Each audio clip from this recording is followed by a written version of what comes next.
Hi YouTube, Darth here. Today's the third day of the 4-day pre-release of Final Stand on the CTE. Like the other 2 days, we've got a new map to look at, and today's is Hangar 21. We're only getting a 1-day look at this content, so my videos covering these maps are going to be skin-deep reactions. Once the DLC is actually out, I'll go into much more detail on these maps. But before I talk about the map, I have a quick news update on the CTE. Today, DICE released a patch fixing the ridiculousness of the SC-42 Metal Storm, which would cause vehicles hit by it to go barreling out of control. You can see an example of this on my first day impressions on Operation Whiteout. With that out of the way, let's talk about this new map, Hangar 21. First and foremost, we've got the first and only night map of Battlefield 4. The community has been asking for a night map for a long time, and DICE LA has delivered. Gameplay-wise, this won't change much as it's a very light full moon night outside the hangar. This might be kind of disappointing to anybody who is hoping for a total blackout outside. Speaking of outside, you might have noticed this trend on the previous 2 maps we've seen, but this map is also enormous. Hangar 21 has 6 flags, 4 of which are outside and 2 of which are in the hangar itself. Aside from numerous transportation vehicles and 2 jets, this map is almost entirely infantry focused. There's no armor, and that's the differentiating factor from the previous 2 Final Stand maps that we've seen so far.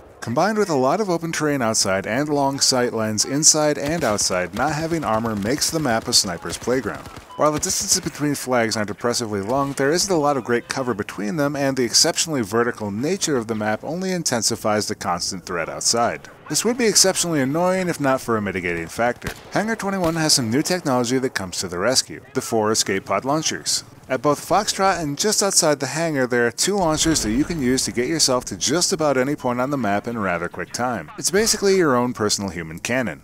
The problem you'll run into is that they make exceptionally noticeable targets, and the moment you pop your parachute coming out of one, the enemy is probably going to see you if they are at the point you're trying to head to. But they definitely make for an interesting way to get around a large map very quickly, or make a crater of yourself very quickly.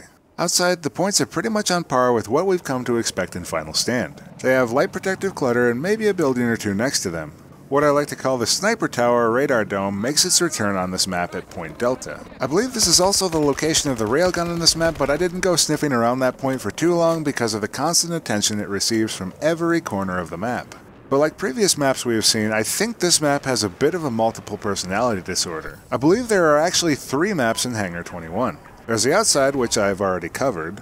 Then there's the air superiority map with huge flight ceilings, clouds, and wide open flying area that seems to be made for stealth jet pilots to just shoot at each other all day without really affecting the outcome of the map. Finally, there's the beating heart of the map, the hangar itself. And inside the hangar is a Titan under construction. If you're not familiar by now, this entire DLC is a tribute to Battlefield 2142 and tells the backstory of how the technology of that game saw its start. Like the Walker factory on Giants of Karelia, this interior is tailor-made for infantry combat. It's absolutely enormous inside the hangar, and there's a lot of extremely long walkways, underbellies, side paths, and countless level tiers to fight up in the inside of the hangar on the Titan itself. The inside of this hangar could be an entire conquest map itself. Frankly, I wish it were, but I have a feeling that that is what the domination map will be for. And I certainly can't wait to see Rush on this map. But with just 2 capture points on the inside of the hangar, it still provided quite a bit of good focused infantry play, something that I think has been generally lacking in this DLC.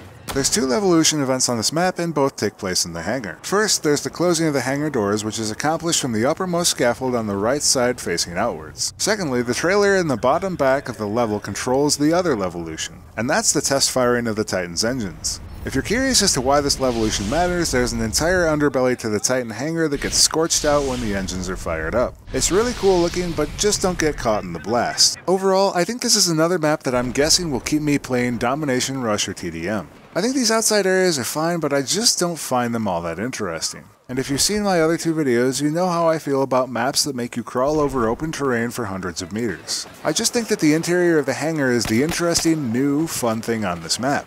It feels like the main course when the rest of the map is just the dressing, or maybe even a garnish. And while the size of these maps thematically reminds me of Battlefield 3's Armored Kill expansion, I feel like they have actually been a better experience. In both Giants of Karelia and now in Hangar 21, there are tucked away areas of the map that are genuinely interesting. I just wish they were more of the map's focus because undulating hills just aren't that interesting. In any case, we've got one more map coming tomorrow, Hammerhead.